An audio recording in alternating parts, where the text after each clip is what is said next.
I didn't even touch the food. That was the part they'd lie about later, that I reached for her plate. But I didn't. I just passed the salt. That's all I did. The plate wasn't even near me. It was a Sunday dinner, the kind where the table was too long and the chairs were too stiff, the kind my mom pretended was about keeping traditions, but really it was about control. She liked having everyone lined up, watching her serve things like she was a queen, giving scraps to her subjects. I sat on the far end, always the far end, next to the back door by the drafty window, far enough from the family, close enough to the trash can. Please subscribe to our channel, Nad. Tell us in comments from where are you watching this video. My sister Lena was across from me. Her seat, as usual, was directly next to Mom, the good daughter's seat. She had her own little placemat, her own glass with gold trim, her own plate piled higher than anyone else's. She was 22. I was 24. But Lena still acted like she was the chosen one, the princess, the heir to nothing, but crowned anyway. She didn't cook anything, didn't clean, didn't set the table, just walked in late, sat down, and Mom would scoop out the best cuts of meat onto her plate while saying, "You need to eat more, honey. You work so hard." Hard? Lena hadn't held a job longer than 4 months. Meanwhile, I worked double shifts at a grocery store just to afford my side of the rent in the house Mom technically owned. Caleb, my son, wasn't even allowed at the table that night. He eats too loud, my dad had said last time. So he stayed upstairs with a bowl of plain noodles and a blanket. I reached for the salt. That was it. It was near Lena's side of the table, next to her plate.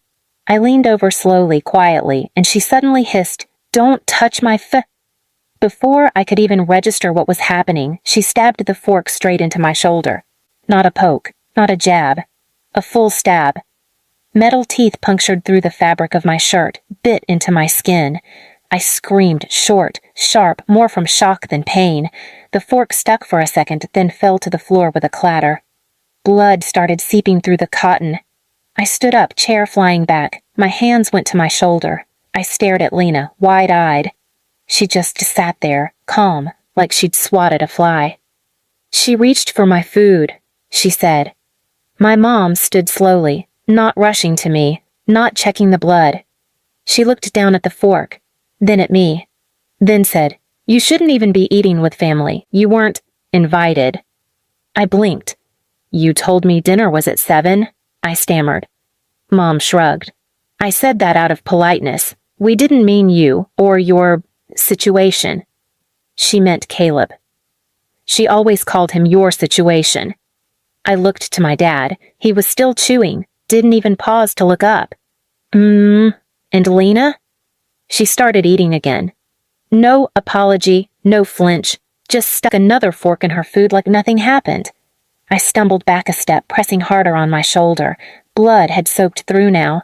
I felt dizzy, but not from the injury, from the humiliation, from the slap of it all.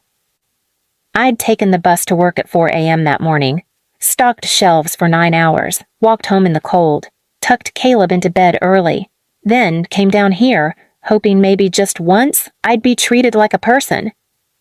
And I got a fork in the shoulder for asking for salt. "Get out of the dining room," Mom said sharply. "You're dripping." I didn't move.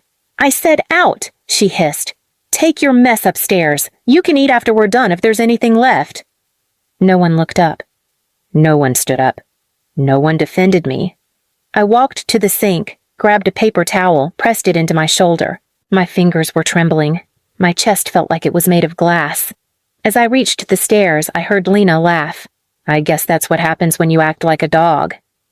And then Mom's voice, clear, sharp. "Don't say that." I stopped walking. A beat of silence. Then Mom added almost sweetly, "Dogs know their place. She doesn't." That was it. That was the moment. Not the fork. Not the blood. Not the stares. But that sentence, casual, cruel, final. That's when something inside me cracked. No more pretending. No more hoping. I wasn't part of this family. I never had been. I was the unwanted background noise they kept around for guilt and cleaning. but I wasn't going to be their ghost anymore. I was going to become their haunting. The blood washed off faster than I thought. It looked worse than it was, barely deep enough for stitches, but enough to leave a jagged red bruise, the kind you feel even when you're not touching it, the kind that reminds you you're not wanted, not safe, not anything but tolerated. Caleb opened the door when I knocked. His eyes went wide. "Mom?"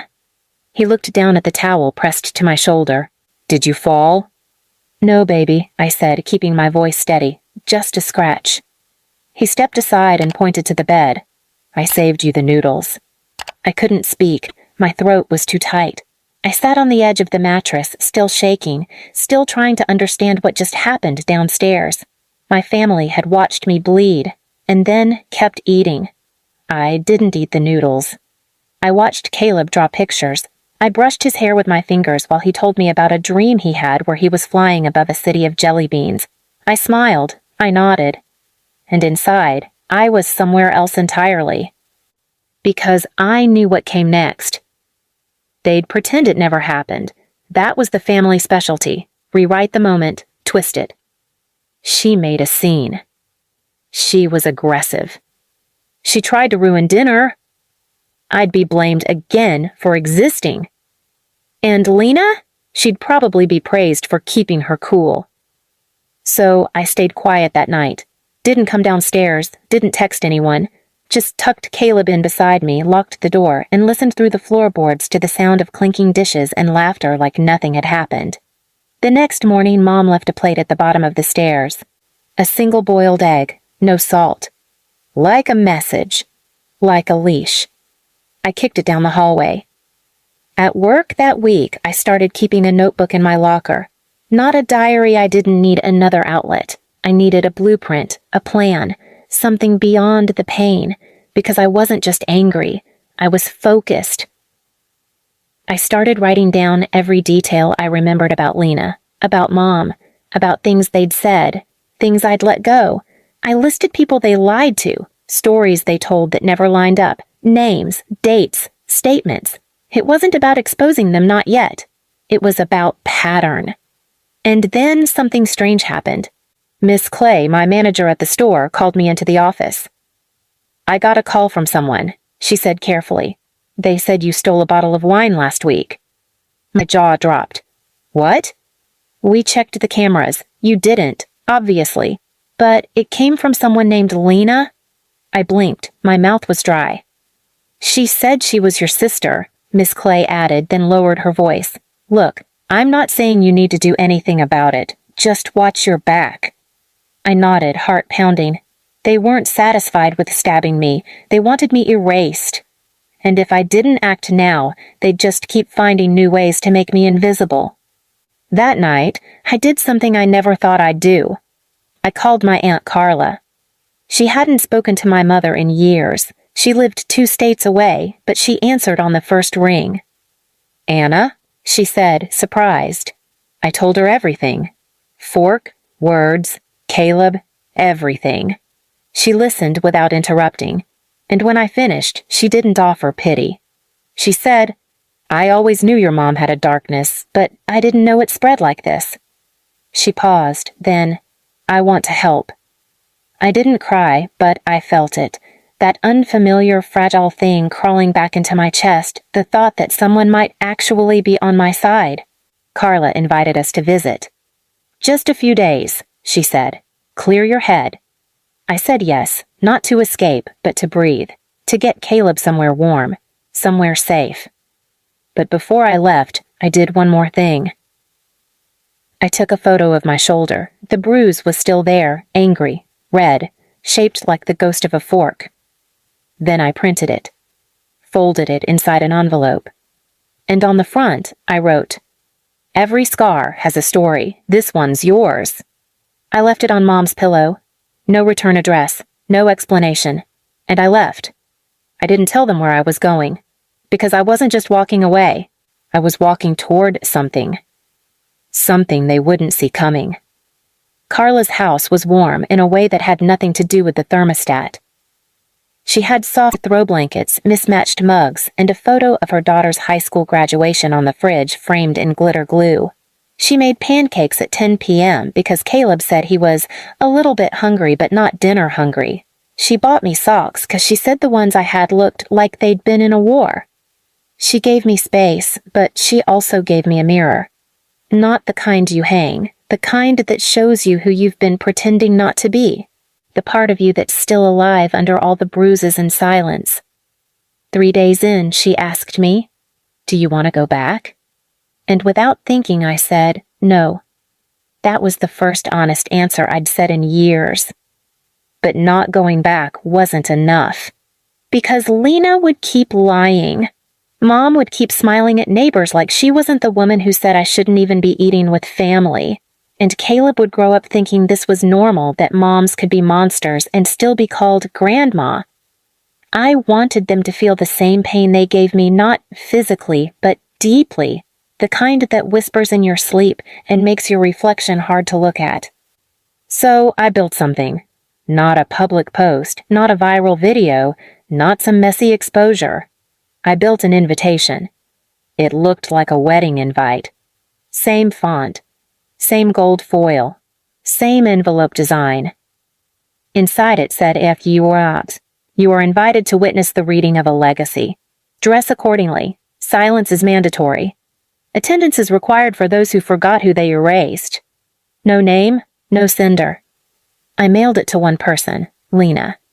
I knew she wouldn't ignore it. 2 weeks later, she showed up to the address printed on the back, a rented hall Carla helped me book under her name. Nothing fancy, just a clean space with chairs and silence. Lena walked in alone. She wore a white blouse like it was some kind of power move. Mom followed behind, and then Dad. They all came. Even after everything.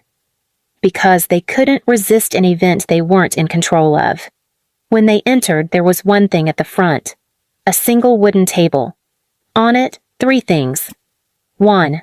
The framed photo of my bruised shoulder, a high-res print, perfectly lit. 2. The transcript of every text and voicemail Lena had sent to my job. 3. A tape recorder playing one voice message over and over. "You shouldn't even be eating with family." Their own voices, their own sentences, no edits. The lights dimmed. A screen flickered on behind the table. And then it played, a short film. Not dramatic, not sensational. Just my story, narrated quietly, spoken by a woman off-screen. No names used, no faces shown. Just the details. The truth, word for word. Every insult. Every bruised birthday. Every erased photo. Every door slammed. Every time they called Caleb your situation. At the end, the screen went black. A single sentence faded in. She left the table. Now she's building her own. I stepped out from the side door, holding Caleb's hand. They didn't speak. They couldn't. Lena's face had gone paper white. Mom reached for her purse like she was ready to run, but I didn't stop them. I didn't need to. I handed each of them an envelope. Inside, a photo of an empty chair. Not just any chair, the one from the dinner table they used to gather at every Sunday. I'd taken it before I left. Because it was mine. They never gave me a seat, so I took it with me. And that was the point. I wasn't there to explain. I was there to reclaim. They left, humiliated, silent, splintered. Carla sat in the back row and smiled. Caleb squeezed my hand and whispered, "Was that our family?" I knelt down, kissed his forehead, and said, "No, baby. We're starting one now. Please subscribe to our channel now. Tell us in comments from where are you watching